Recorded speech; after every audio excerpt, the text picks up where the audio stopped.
Salut à tous, j'espère que vous allez bien. Bienvenue sur Extra Foot. Alors aujourd'hui, on va parler de l'actualité du Barça, l'actualité mercato et tout ce qui entoure le Barça. Donc avant de commencer, j'aimerais remercier toutes les personnes qui s'abonnent, qui like, qui partagent donc, nos publications, nos posts. Ça nous fait énormément plaisir. Donc merci à vous. On commence.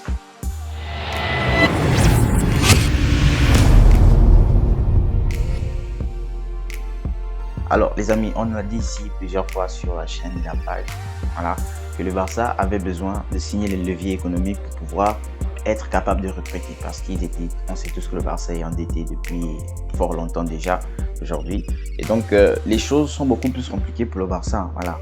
Le Barça n'a pas encore pu avoir l'argent nécessaire pour pouvoir recruter librement. Donc, déjà la Liga estime que le Barça a besoin de 400 millions pour pouvoir sortir du fair play financier. En fait, le fair play financier qui ne te permet pas de recruter librement. En fait. Le Barça n'est pas comme les autres clubs. Aujourd'hui, pour recruter, ils doivent respecter certaines règles, alors que les autres clubs, par exemple, je sais pas, le Real Madrid a recruté Tchouaméni sans problème en fait. Ils n'ont pas eu de problème. Alors que le Barça, non, ils doivent respecter certaines règles. Et donc, dans la mission, comment trouver de l'argent, le Barça a des leviers économiques qu'ils doivent activer aujourd'hui. C'est le dernier délai, on va dire ça comme ça, le dernier délai pour pouvoir finir l'exercice 2021-2022 sur une note positive. Et donc, aujourd'hui, le Barça devrait signer et annoncer l'accord de vente de cession de 10% des droits TV de la Liga à une société qui s'appelle Sixth Street. Donc le Barça va empocher 205 millions d'euros à peu près. Voilà, donc ce sera déjà quelque chose de positif. Et donc le Barça est également en train de discuter avec Manchester United pour pouvoir vendre Frenkie de Jong en fait. Donc aujourd'hui, Frenkie de Jong normalement ne sera plus un joueur du Barça, parce que le Barça estime nécessaire sa vente en fait. Donc le Barça veut le vendre. Les deux clubs sont en négociation, ils sont prêts à conclure un accord. Donc Erik ten Hag, il a voulu Frenkie de Jong, il aura dans son équipe, c'est ça. Et donc le Barça également va économiser 135 millions d'euros sur le salaire de Griezmann, hein, voilà, parce que Griezmann va finalement rester à l'Atlético, il va plus revenir au Barça. Donc l'Atlético, si Griezmann joue un certain nombre de matchs, il pourra rester définitivement là-bas, il sera racheté. Donc racheté à 40 millions, je pense que c'est ce que l'Atlético devra payer. Et donc le Barça a besoin de cet argent-là pour pouvoir se préparer maintenant à aller acheter des joueurs. Et donc le Barça a fait une offre pour Lewandowski, une offre qui s'élevait autour de 40 millions avec des bonus variables en fait. On va dire ça comme ça, avec des variables. Et l'offre a été refusée par le Bayern. Le Bayern se dit prêt à commencer à discuter si le Barça pose 50 millions. Mais bon, 50 millions, moi c'est une question toujours que je me pose. 50 millions pour un joueur qui a 34 ans, qui a un an de la fin de son contrat. Est-ce que c'est justifié? Je ne sais pas. Et donc on va voir ce qui va se passer. Lewandowski était hier dans un restaurant à Ibiza avec Xavi. Certainement, ils sont en train de discuter du projet, de voir un peu comment ils pourront faire. Donc, pour pouvoir collaborer, travailler ensemble en fait. Et donc, Lewandowski, on apprend que Lewandowski est prêt à aller au clash avec le Bayern Munich. Donc, le 12 juillet, date de reprise des entraînements et date du début de la pré-saison au Bayern. Il projette le sécher, on va dire ça comme ça. Donc, il va pas se présenter parce qu'il veut partir. Il a déjà acclamé son envie de partir. Donc, on va voir ce qui va se passer. Le Barça est toujours dans la course pour signer Rafinha. Donc, Rafinha, qui normalement, on va dire, Leeds et Chelsea ont un accord.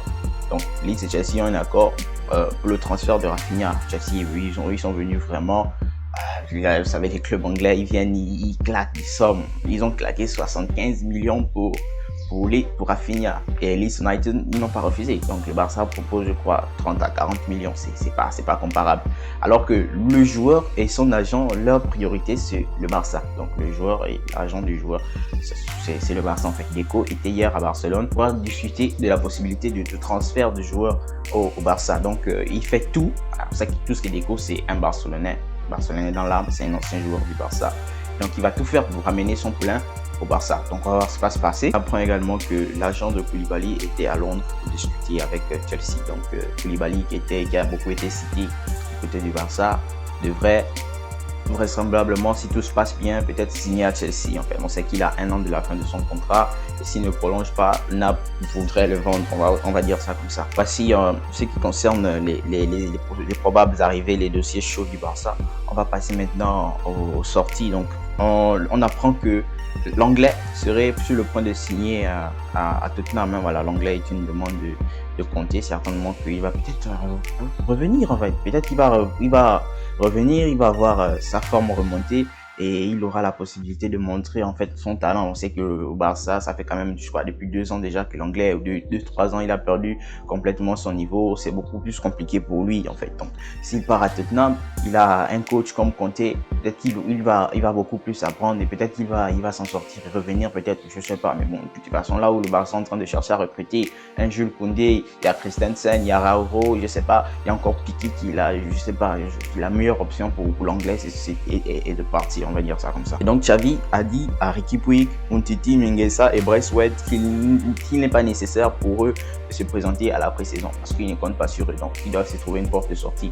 À quoi ça sert de venir à la pré-saison si il va pas compter sur, il va pas vous utiliser lors de la saison. Donc c'est beaucoup plus compliqué pour eux et partir pourrait être la meilleure option pour certains parce qu'il y a la Coupe du Monde qui approche, il y a certains qui veulent y participer. Donc pour se préparer, il faut jouer. Je prends par exemple le cas de Braithwaite, lui il a besoin de jouer pour être prêt avec le Danemark. Donc s'il ne part pas, ce sera beaucoup plus compliqué pour lui. Donc là, ils doivent partir et chercher une porte de sortie pour pouvoir évoluer, pour être prêt pour la Coupe du Monde. À minuit 00, Ousmane Dembélé ne sera plus un joueur du Barça.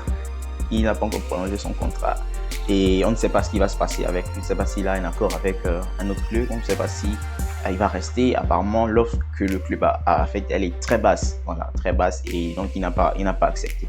Les amis, on apprend également que Neymar est encore dans les petits papiers du Barça. Bon, moi, je ne crois pas du tout à ça. Neymar, c'est un joueur du Paris Saint-Germain. Il était au Barça. Son temps au Barça est fini. Donc, voilà quoi. Au revoir Neymar, on ne veut pas de toi au Barça. Alors les amis, n'hésitez pas à vous abonner si vous avez aimé cette vidéo. Ça nous donne énormément de force. Ça nous aide à développer cette communauté. Donc, ciao à tous.